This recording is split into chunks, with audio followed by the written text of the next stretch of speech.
Okey, jom ikut saya menuju Pak Belalang. Menuju Pak Belalang. Sebelum buat tu saya pakai menuju Pak Belalang dulu. Tu yang nampak keluar result tu. Bila keluar minyak pun hitam. Mana kita?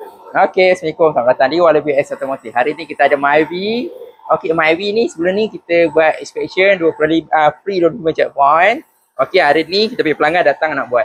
Okey, yang pertama kita dah buat ni. Ni kita dah turun gearbox sebab apa kat sini leaking.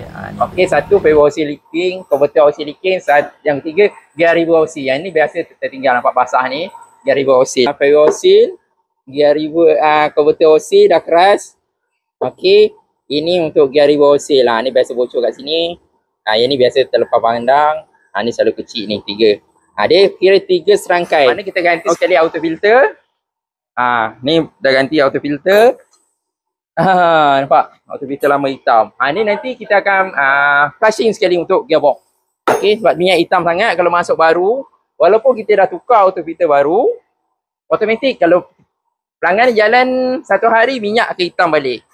Okey, sebab apa? Kat dalam tu masih ada hitam. Cuma kalau kita akan flushing, kurang buangkan dia punya hitam dekat dalam gearbox, minyak hitam.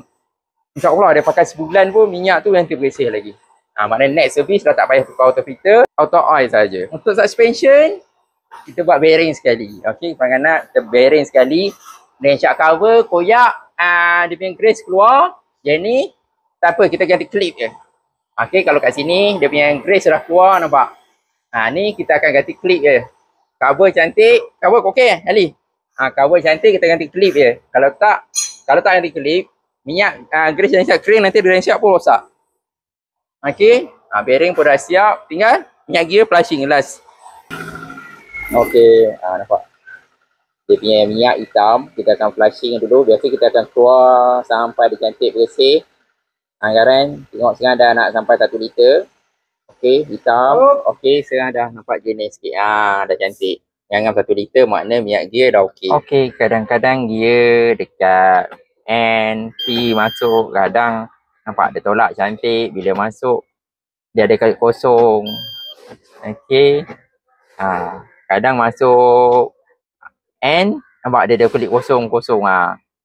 Ini pertandanya warning dia punya gear reverbo. Kat mana gear? Jom. Okey, ni pun kita akan tembak engine. Minyak-minyak tu kita akan tembak balik atas bawah. Lebih otomotif, jaga kereta, jaga keselamatan.